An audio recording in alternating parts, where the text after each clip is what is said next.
నిర్గమకాండం 32వ అధ్యాయంలో మనకి కనబడిన మాటలను మనం జాగ్రత్తగా పరిశోధించితే 31వ అధ్యాయంలో దేవుని యొక్క ఆత్మ సాన్నిధ్యతతో జీవించిన బిడ్డలు, దేవుని యొక్క ఆత్మకు ప్రాధాన్యత ఇచ్చిన దేవుని బిడ్డలు ఒక్క గడియ లోపలే శరీరానికి ప్రాధాన్యత ఇచ్చే ప్రణాళికలకు మార్పు చెంది తీరింది. అందుకే దాన్ని 32వ అధ్యాయం మొదటి వచనం చెప్తున్న మాట మీరు చూడండి. మోషే కొండ దిగకుండా తడవు చేయుట ప్రజలు చూసినప్పుడు ఆ ప్రజలు అహరోను నొద్దను కూడి వచ్చి, లెమ్ము, మా ముందర నడిచేటకు ఒక దేవతను మా కొరకు చెయ్యము. 31వ అధ్యాయంలో చదివినప్పుడు మనం చూడగలిగేది ఆత్మ ప్రేరేపణ కలిగి దేవుడు ఆత్మతో మాట్లాడినప్పుడు దేవుడు ఆత్మకు స్పందించేవారు. కానీ 32వ అధ్యాయానికి వచ్చినప్పుడు మనకి కనబడి మోషే కొండపైకి వెళ్ళి దేవునితో అనుబంధం స్థాపించినప్పుడు ప్రజలకి దేవునితో ఈ రీతి కలిగిన అనుబంధం లేదు. ఇదే ప్రాబ్లం. సేవకుడికి అనుబంధం ఉంటే ఎవరికి అనుబంధం ఉండదు, కేవలం ప్రజలకి అనుబంధం ఉండదు. అనుబంధం లేకపోవడం వలన వారికి దేవుడు కావాల్సి వస్తుంది, ఆరాధన కావాల్సి వస్తుంది, అనాత్మికత కావాల్సి వస్తుంది. దాన్ని 32వ అధ్యాయంలో చదవగలిగినప్పుడు మనం చూసిన మోసే రావడానికి ఆలస్యం అయినప్పుడు ప్రజల మనస్తత్వంలో మార్పు కలిగి తీరింది. ఆలస్యం జరిగినప్పుడే నీ లోపల ఉన్న అసలైన వస్తువు బయటకు వచ్చేది. పిల్లలు కనగలేకపోతేనే వెంటనే నీకు గుర్తొచ్చింది ఇంకొక పెళ్లి చేయాలని. అబ్రహాము సారా జీవితంలో కూడా జరిగినదే. పిల్లలు లేకపోవడం వల్ల దేవుడు ఇస్తానని వాగ్దానం చెప్పారు. దాని యొక్క ఆలస్యత వచ్చినందుకు వారు ఏం చేసుకున్నారు? ఒక వంకర మార్గం చూసుకున్నారు. అందుకే బైబిల్ సెలవిచ్చిన మాట, అంత్యకాలములో దేవుని యొక్క బిడ్డలకి ఏమి ఉండి తీరదు? ఓర్పు సహనం ఉండి తీరదు, నిలకడత్వం స్థిరత్వం ఉండి తీరదు. కారణం ఏంటిది? వారికి అన్ని డిలే అయిపోవడం, వారి జీవితానికి ఏమై తీరుతున్నది? ఏదో కొత్తది కావాలన్న ఆతృత. అందుకే దాన్ని 32వ అధ్యాయం మొదటి వచనం చెప్తున్న మాట, మోషే రావడం ఆలస్యం అయ్యేసరికి వీరేం చేసుకు తీరారు? ఒక అన్యారాధనను స్థాపించుకు తీరారు. అదో ఆత్మపూర్ణులు అన్యారాధన చెయ్యొచ్చా? సింపుల్ గా చేయొచ్చు, అది విషయం ఏం కాదు, అర్థం కాలేదు. అన్యారాధన అంటే దేవునికి కాని ఆరాధన, దేవునికి కాని అర్పణలు, దేవునికి కాని స్తోత్రాలు, దేవునికి కాని మహిమలు, దేవునికి కాని ఆరాధనలు.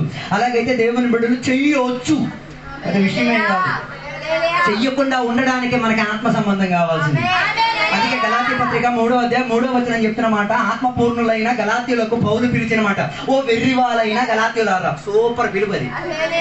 నిన్ను వెర్రివాడా అని పిలిస్తే నీ అసలు స్వభావం బయటకు వస్తుంది. ప్రైజ్లో రాలే. కొందరైతే పాస్ గారిని కొట్టడానికి కర్ర గిర్ర సంఖ్యలు మాటలు అన్ని రెడీ చేసేసుకుంటారు. దాని గలాతీయ సంఘ బిడ్డలకు ఉన్న ప్రత్యేకత వాటికేం సిద్ధపడలేదు. వారు ఏం చేశారు? పాస్టర్ గారు వారిని వెర్రివాలా అని పిలిచినప్పుడు, బుద్ధిహీనులా అని పిలిచినప్పుడు, వెర్రితనం లేనివారా అని పిలిచినప్పుడు వారి ఆత్మకు స్పందన కలిగిన వారిగా మారారు. అదో ఈ కాలంలో దేవుని బిడ్డలు ఆత్మ స్పందనలోకి రావాలి. ఆత్మ ఏం చెప్పుచ్చినది? విగ్రహం చెయ్యాలన్నా ఆత్మ నీతో మాట్లాడాలి. ఆత్మ నీతో మాట్లాడకుండా ఏ పని చేసినా స్థాపించేది విగ్రహారాధన. అర్థం కాలే. ఆత్మ పలకకుండా నీ పిల్లలకి పెళ్లి చేసావా? ఆ వివాహం విగ్రహారాధనే. అర్థం అవ్వడం కష్టమేమో.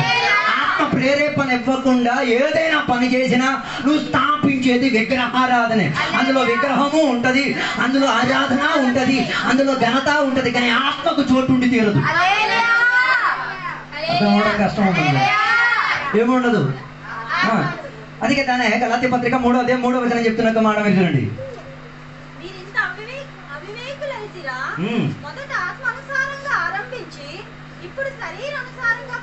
సూపర్ ప్రశ్న అది. నువ్వు రక్షణ పొందేటప్పుడు ఆత్మలో ఇప్పుడు హలో తొలి రక్షణ పొందినప్పుడు ఆత్మీయతలో ముందు వచ్చినప్పుడు ఆత్మలో ప్రారంభించు. నువ్వు ఒక పాట పాడితే వెనక అన్ని వాడు వచ్చేసేది, ఇప్పుడు రావట్లేదు.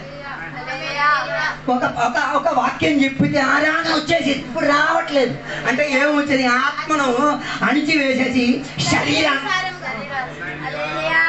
రావట్లేదు. ఈ కాలంలో ఉన్న దేవుని బిడ్డల పరిచర్య మీరు కూడా చూడండి. ఆరాధనకు రావడం తెలుసు, శరీరం చెప్పుతుంది వద్రా.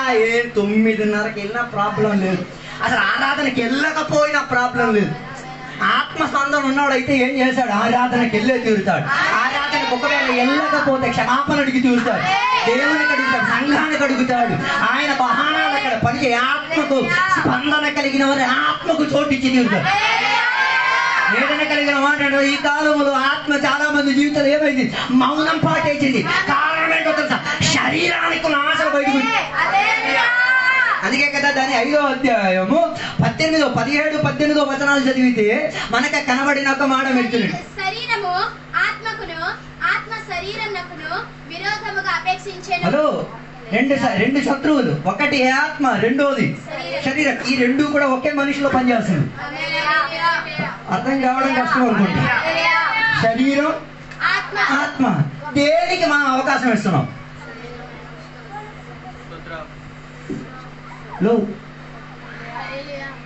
హలో, ఆరాధన చేసేది, అన్ని భాషలు చెప్పేది శరీరంతో చేసేదే.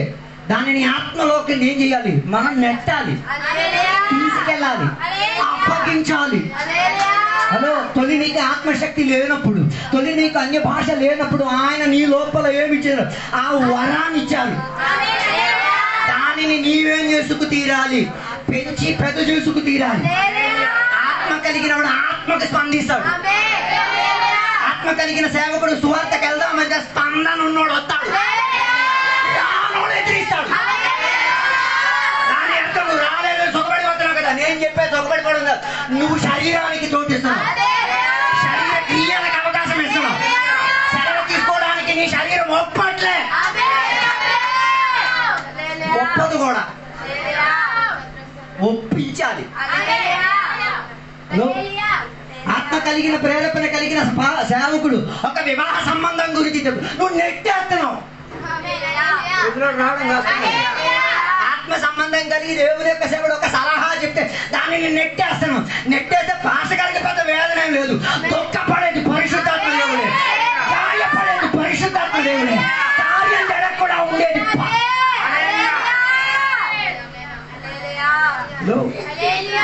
శరీర సుఖంతో ఏదో సాధించావు, ఆత్మకు తృప్తి అనిపిస్తుంది. హలో, శరీరంతో పాస్టర్ గారు చెప్పారు సువార్తకు రాకుండా నువ్వు వచ్చేసి ఈ శరీర సుఖంతో ఏం రావడం కాదు. హలో, అందుకే దాని 21వ వచనం 22వ వచనం చెప్తున్నా మాట. 21వ అనుకుంటా. లేదు, శరీర క్రియలు ఏమనగా శరీర కార్యములు.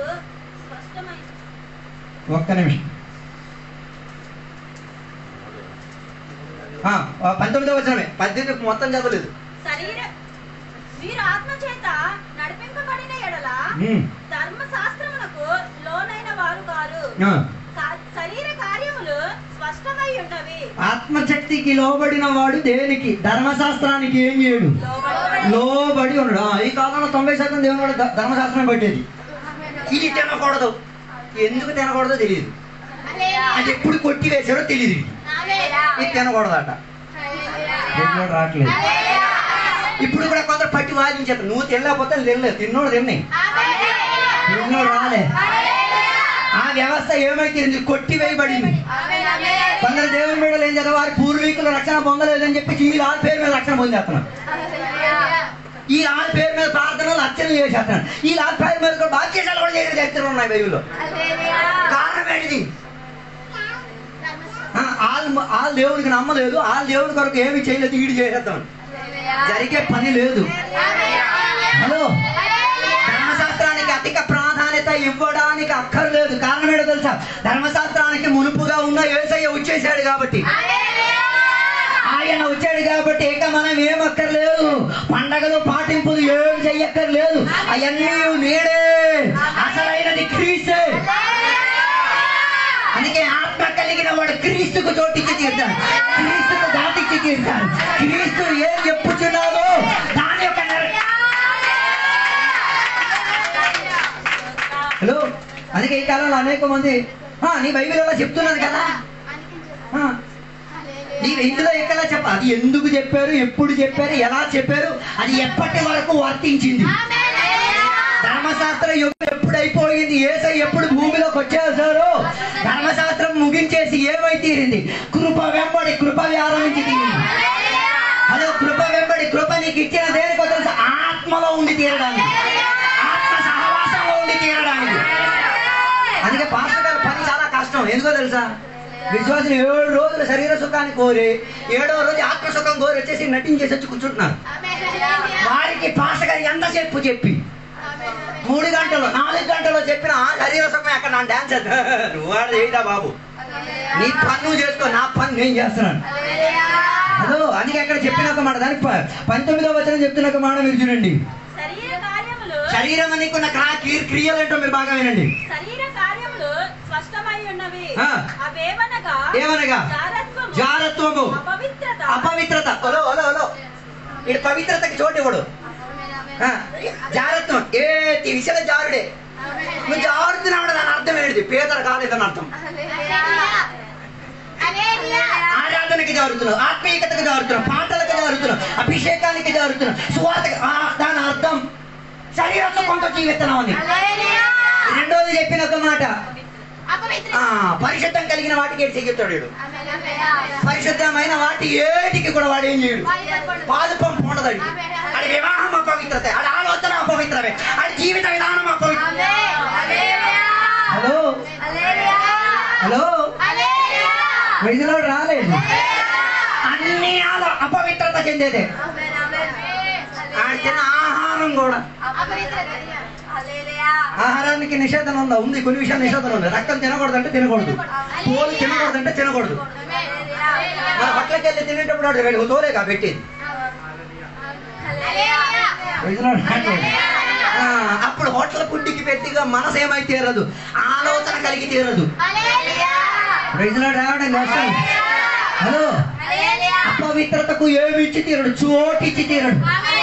తన జీవితంలో అపవిత్రత జరగకుండా, అపవిత్ర తలంపులు రాకుండా, అపవిత్ర విధానములోకి పెట్టకుండా, అపవిత్రతకు చోటు ఇవ్వకుండా పరిశుద్ధతకు ఏమిచ్చి తీరుతాడు. పరిశుద్ధతకు చోటు తీరాలి. నిత్యం చెప్పాలా, దేవుడు పరిశుద్ధుడు, పరిశుద్ధుడు, పరిశుద్ధుడు. ఆయన తన మించిన పరిశుద్ధుడు ఎవడు లేడు. ఆయనను పిలిచిన వాడు, ఆయనతో అనుబంధించిన వాడు, ఆయనతో జీవితాన్ని నడిపించిన వాడు పరిశుద్ధత.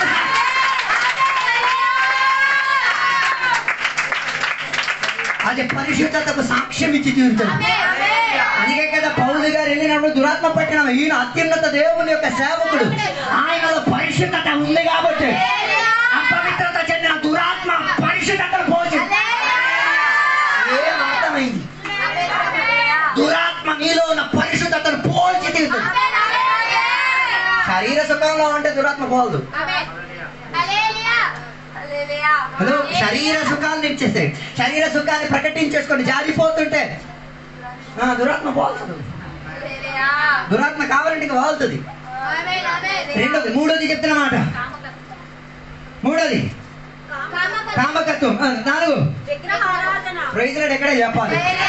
4వ స్టేజి, ఎప్పుడు నువ్వు జారిపోయావో, ఎప్పుడు నువ్వు అపవిత్రుడు అయిపోయావో, అప్పటి లోపల నీకు లోపల వచ్చే కోరికలని కామ కోరికలే.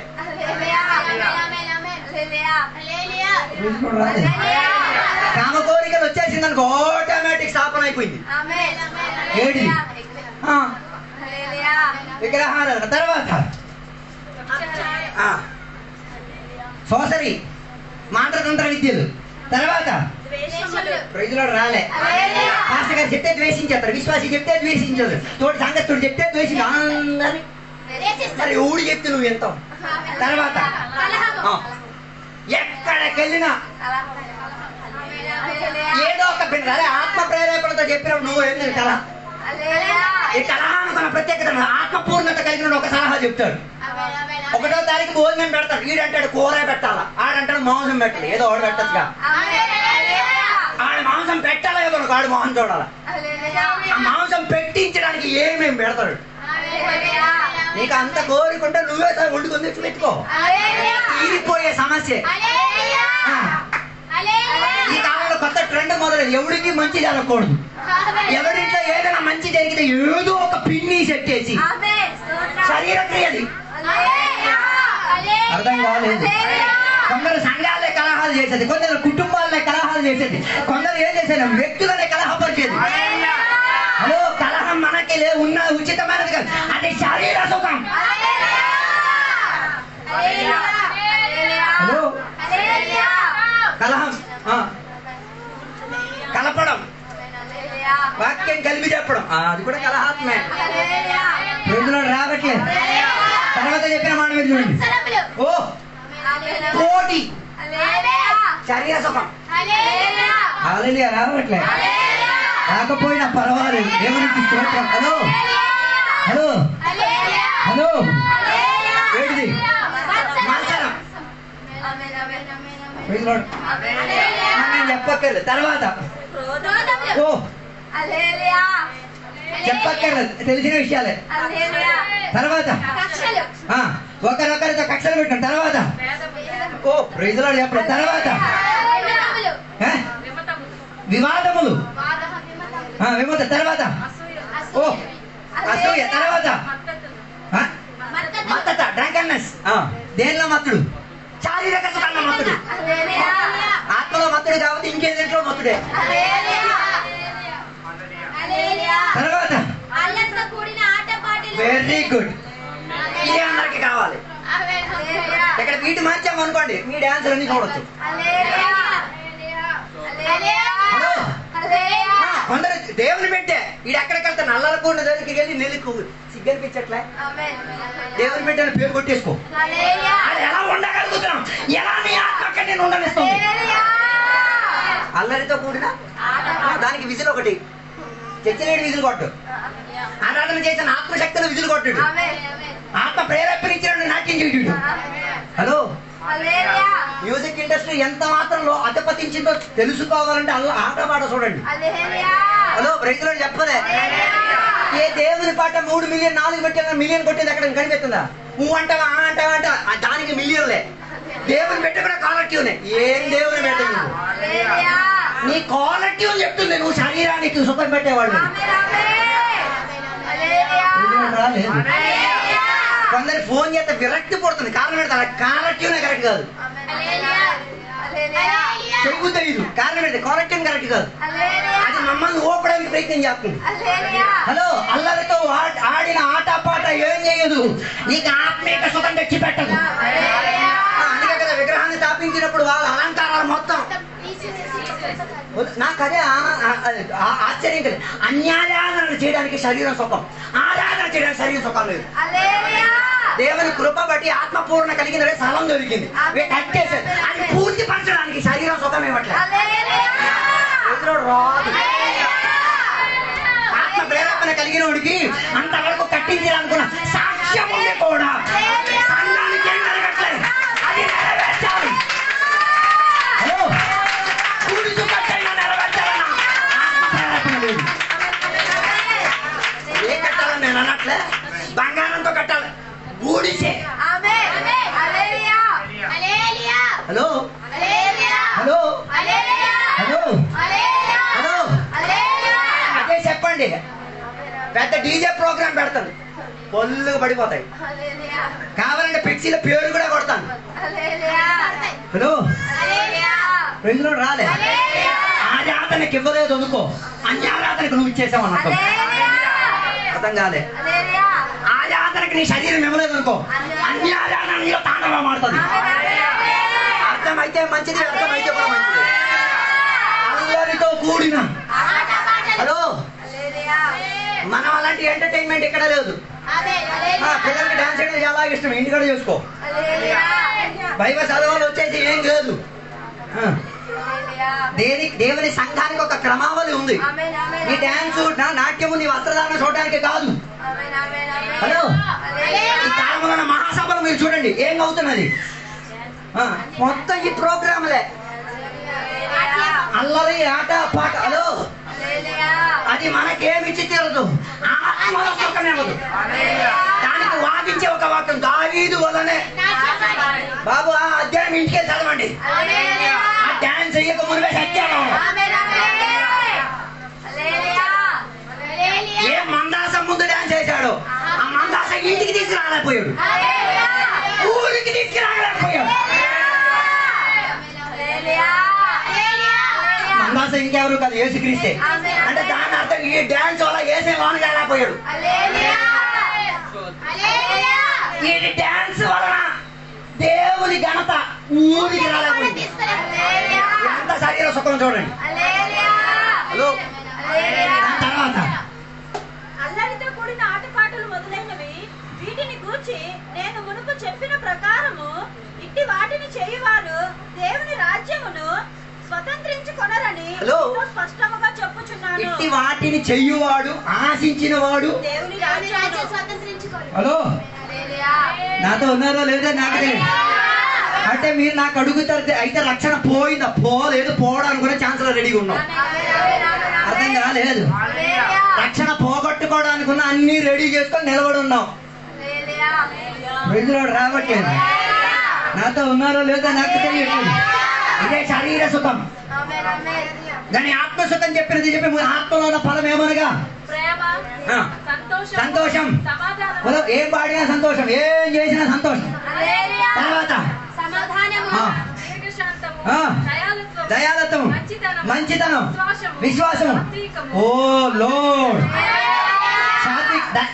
చివరికి control control control self control, స్వయం నియంత్రణ. కొన్ని దేవుని బిడ్డలకు ఏం లేదు, బ్రేక్ లేదు. ఏ రీతి కలిగిన బ్రేక్ లేదు. Hello break, be on your stand. నీకున్న బ్రేకులు అదుపులో ఉండు. ఆత్మ నిన్ను ఏం చేసేది? క్రమపరిచేది, పిచ్చివిడిగా తీసేది కాదు.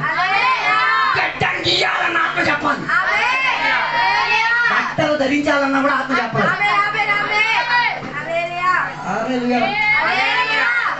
హలో, ఒక చివరి మాట. బాప్తిసం ఇచ్చిన యోహాను గురించి అందరికీ తెలుసు కదా. ఆత్మ ప్రేరేపణ పుట్టినప్పుడే తన లోపల ప్రారంభించింది. ఓకేనా? నాన్న మంచి ఖరీదైన బట్టలు ధరించినాడు, ఆత్మ ప్రేరేపణ కలిగినాడు. ఎక్కడ ఉన్నాడు? తన వస్త్రం. ఏమైనా అర్థమైందా? అర్థమవడం కష్టమేంటి? ఆదాముకి ఇచ్చిన వ్యవస్థ తన శరీరంలో కనబడింది. తోలుతో వస్త్రం కట్టించానా? తోలుతో ఇటు కట్టుకున్నాడు. రాలే. శుద్ధి చెందిన జీవితం జీవించాడా? అదే జీవితం రాలేదు. ఆత్మీయత చూపించింది, దాచేది కాదు. హలో, ఆత్మశక్తిలో ఉన్నది చూపించేది, దాచేది. ఈ కాలం మొత్తం దాచేదే. పెళ్లి జరగాలి, నీ అసలు అవతారం చూడాలంటే. శుభకార్యం జరగాలి, ప్రజలు రాలేదు. తలబట్టలు వేసుకుని ఛీ ఎవరిలాగా వచ్చేసావు? దేవదూతలాగా వచ్చారంటారా? దేవదూతలాగా అంటారా? లేదు, ఇంకోటి అంటారు. చెప్పగలగాలి ఏ ఆత్మస్పందన. ఈ ఆత్మ పెళ్లికి అంతా బైబిల్ తీసుకెళ్ళాలి, చర్చికి తీసుకెళ్ళాలి. అరే ఏడుకెళ్ళి నుంచి తీసుకెళ్ళాలి. సమాధి కార్యక్రమం ఇది నీ గుండెకు అతుక్కొని ఉండి తీరాలి. నీ శరీరానికి ఏమై ఉండి తీరాలి? అతుక్కొని ఉండి తీరాలి. ఆత్మస్పందన ఉన్నాడు. ఇది చదివేవాడు కూడా ఆత్మస్పందన ఉన్నాడే. హలో, మాటలను ముగిస్తాను. ఏం చేశారు? విగ్రహారాధన స్థాపించి దానికి అర్చనలు, అర్పణలు, పాటలు, రాజాదులు అన్ని. హలో, మాటలను ముగిస్తాను. ఆత్మకు చోటిస్తున్నావా? శరీరానికి చోటిస్తున్నావా? విభజించేసుకో. శరీరానికి చోటిచ్చావు అనుకో, దేవుని రాజ్యం గడప కూడా దొక్కలేవు. హలో, క్రైస్తవ జీవితం ఒక పథ్యం. పథ్యం అంటే తెలుసా? కొన్ని నిషేధాలు అంటే నిషేధమే. పాము కాడితే నిద్రపోకూడదు అంటే నిద్రపోకూడదు. నిద్రపోయేవో రేపు పొద్దున్న మీ సమాధి చేయాల్సి వస్తుంది. హలో, పథ్యం పథ్యమే. ఉపవాసం ఒక పథ్యమే, ఆరాధన ఒక పథ్యమే, దేవునికి గణపరిచేది ఒక పథ్యమే. ఆ పథ్యంలో ఉండాలంటే శరీరానికి ఏమి ఇచ్చుకోకూడదు, సుఖం ఇచ్చుకోకూడదు. శరీరానికి ఇచ్చిన ఆహారం ఇచ్చుకోకూడదు, ఆత్మకి ఇచ్చిన. అందుకే బైబిల్ చెప్తున్న ఆత్మలో దీనుడు ధన్యుడు అంటే దాని అర్థం ఆత్మలో దీనతలోకి వచ్చేది. దీనతోడికే నింపుకొని వెళ్ళేది. చివరి మాట. హలో, దేనికి సుఖం ఎత్తున్నాం? 31వ అధ్యాయంలో ఆత్మ స్పందించిన ప్రకారం దేవాలయం కట్టడానికి రెడీ అయ్యారు. కట్టక ముందే 32వ అధ్యాయంలో దేవుని కట్టేశారు. ఆలయం పని పూర్తి అవ్వలే, ఇదేం స్టార్ట్ అయిపోయింది. ఏమర్థమైంది? ఆడ పని స్టార్ట్ అవ్వలే, ఏడ ఇంకేదో జరిగింది. అర్థం కాలేదు. వేదన కలుగుతున్నది నాకు తెలుసు. చెప్పేది రాలేదు. ఆత్మకు చోటు ఇవ్వండి, ఆత్మ స్పందనలోకి రండి, ఆత్మాభిషేకానికి చోటు ఇవ్వండి. ఆత్మలో మత్తుగా ఉండాలి, ఆత్మలో ఆరాధించడానికి, ఆత్మాభిషేకంతో జీవించడానికి, ఆత్మలో విడుదల పొందాలి, ఆత్మలో జీవించడం, ఆత్మ ద్వారా వాక్యాలందరూ దేవుడు మనందరికీ దీవించుకుంటాం. ఇప్పుడు చిన్నపిల్లలకి సాక్ష్యం చెప్పే సమయం. చిన్నపిల్లలు ఏమవుతారు, సాక్ష్యం చెప్తారు, తర్వాత పెద్దలకి సాక్ష్యం చెప్పడానికి అవకాశం.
Psalms 139, 136, 25. Give